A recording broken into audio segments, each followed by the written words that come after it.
and he drank from the wadi.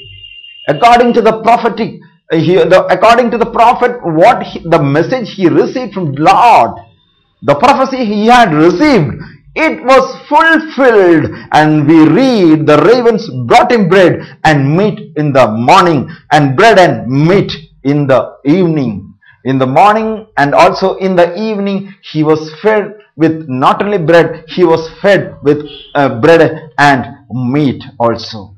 Praise the Lord. Hallelujah. When we read about in the Old Testament, when the people, when they came out of Egypt, the slavery, out of Pharaoh's country, they reached the desert, they were moving around. They got manna from heaven, which the Lord provided, but they made a complaint. We are fed up with eating this manna. We want meat. And when they made a complaint and they raised sound against the leader, the Lord provided them with meat. But here the prophet did not make a complaint. The Lord said, I will send the crows to feed you. But what did the crows do? The ravens gave bread and meat to the prophet in the morning and also in the evening. Praise the Lord. Hallelujah. When you are in a terrible crisis, when you are having some financial troubles, when you don't have the money even to buy your basic necessities in your life, don't get upset. Pray to God. Pray to God. The God will send his good people to save the believers from whatever tragedy you are facing in your life. Believe in the word of God. Just believe without questioning. And this belief and faith will turn you into a new man. You will have a born again experience.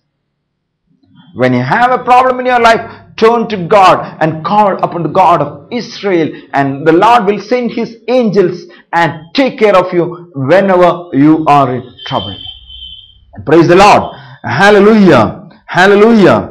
And again we read about the situation, the things were moving, that the prophet was living near the rivulet and he was eating bread and meat. And what happened? But after a while, the river dried up. There was no rain in the land. The prophet has made a prophecy that there will be no rain unless and until I command, there will never be rain. And what happened? There was no rain and there was no water. And what happened? The river dried up. So the water source of Elijah was also dried up.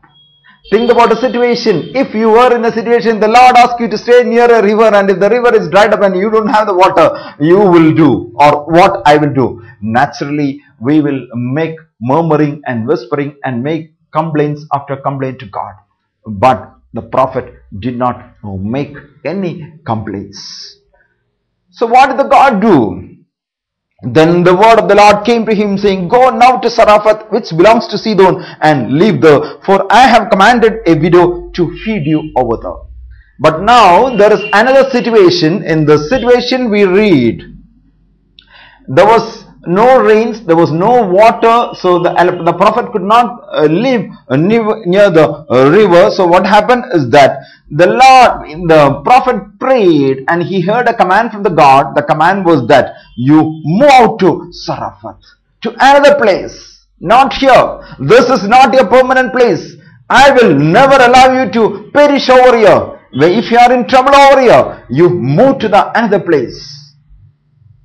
We see a lot of business people. They were born and brought up in a small country. But when they had some troubles, they prayed and moved on to other countries, and they become prosperous and rich.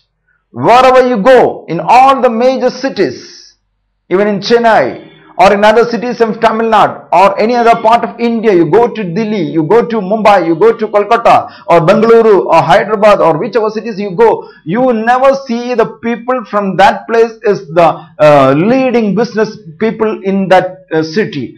Mostly the people who have moved from other states or other villages, they come to the major cities. When they had some problems in their home village, they moved out for education, for job, and they finally landed in some business, and they became winners in their life, spiritually and also materially. That also happened in the history when in the book of Genesis we read in the Old Testament. The Joseph, the son of Jacob, he was put into a well, a ditch. Finally he was taken out and sold to the slaves as a slave. The Ishmaelites took him. He landed in Egypt. He became a worker. He finally landed in trouble. He was in jail. But he believed in God. And one day, the final day, he became the prime minister of that country, or the second powerful man after Pharaoh. And when there was a famine the world over, he was able to save his brothers and his father. So, if the God asks you to move from one place to another place, if it's a command from the God, listen and obey. The word of the Lord came to him saying, go now to Zarephath, which belongs to Sidon, and live there, for I have commanded a widow to feed you. See, again, the God is giving a command to a widow to feed Elijah.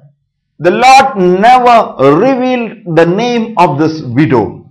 The Lord never revealed in which part of the city Zarephath this widow is living.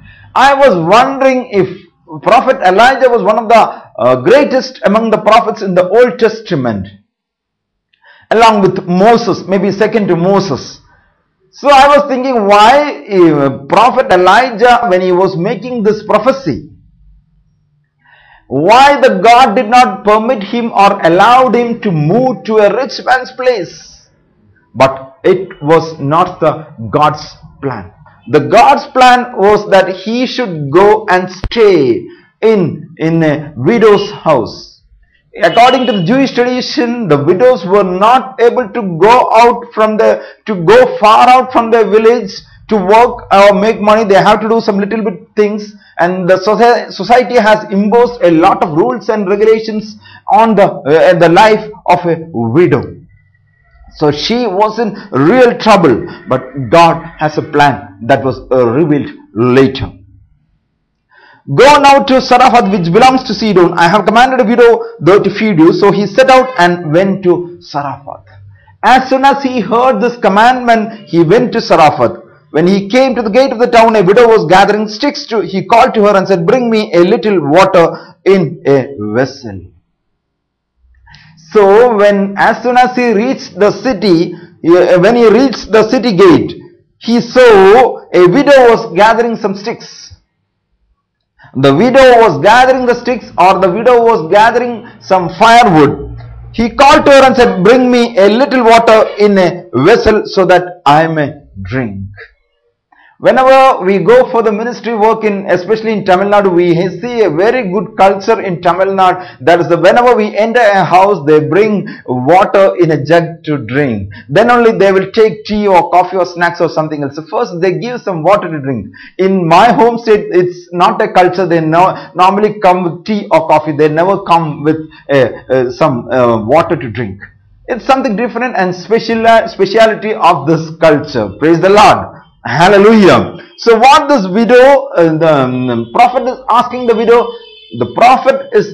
the widow, to bring a little water. I was thinking, why this adjective, a little water?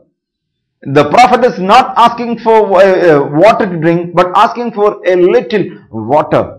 Remember, there was no rains in that country, and all the rivers have dried up. And water was a very scarce commodity, and when there is scarcity, normally it becomes very, very costly also.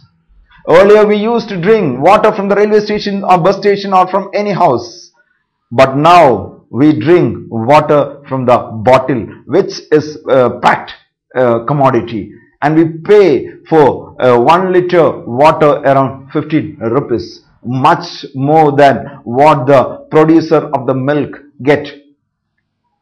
Praise the Lord. Hallelujah. Water has become a very costly commodity. So, since there was no rain, there was famine, there was scarcity of water, so the prophet is asking for a little water. The God can do a miracle with a very, very little things. When we read in the New Testament, Jesus asked, when there was a crowd of 5,000, do you have anything in you? and there was a very little thing, 5 loaves of bread and 2 fishes. Jesus prayed to the God of Father, multiplied and served